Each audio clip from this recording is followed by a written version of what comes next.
Action News Now Storm Tracker weather. Coverage you can count on.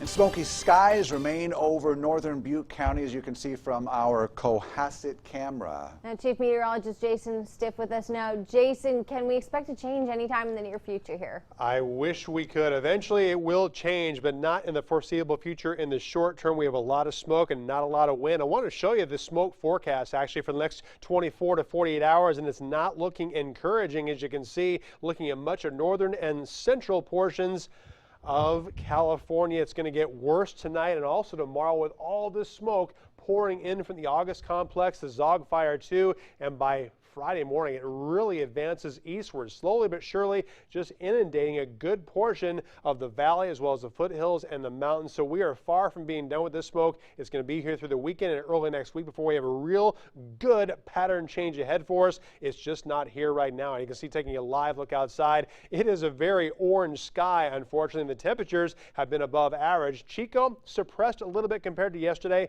but still 93 degrees and no wind blowing around. Redding, it's 104. We had a record-breaking high, which I'm going to show you coming up in a second. Wind 3 miles an hour to the west. Red Bluff also tied a record today. It's currently 103 with the wind out of the east at only 5 miles an hour, and so smoky over Oroville. 92 degrees, not as hot, but the air quality has been worse. Now, looking at the fire forecast for the next 24 hours, it's not looking very different. We're going to have more hot and smoky weather, dry weather too. Temperatures similar to where they have been, between 93 and 103 degrees. The wind will be light, but the humidity is going to be low. Now, here's those record-tying and record-breaking temperatures. Red Bluff tied a record today with a high of 105. Redding broke a record from 1952, broke it by 1 with a high today of 106 degrees. Right now it's 92 degrees in Boerne, 83 in Mount Shasta, 84 with lots of smoke over Weaverville, as well as in Hayfork, 91 degrees in Paradise. No one has strong wind. It's still at or below 10 miles an hour. Humidity also awfully low. Both Redding and Red Bluff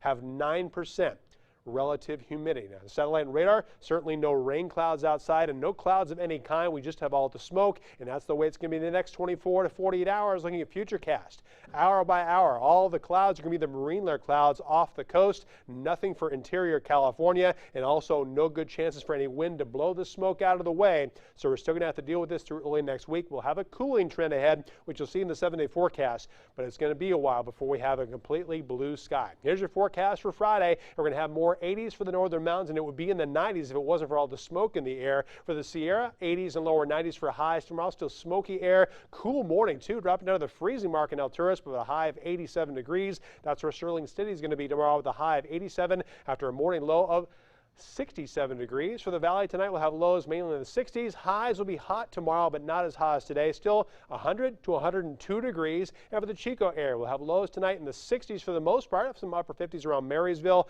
Highs between 95 and 100 degrees for Friday. It will start to cool down. It's going to take a while though. Even when it does, by next Thursday, still a seasonable high of 83 degrees, but still hot through this upcoming weekend. But it will start getting cooler on Sunday. Speaking of which, for Redding, we'll have lower triple digits tomorrow and Saturday, dropping down to the lower 90s on Sunday, and then more mid-80s by a week from today. Thanks, Jason. We like the way those temperatures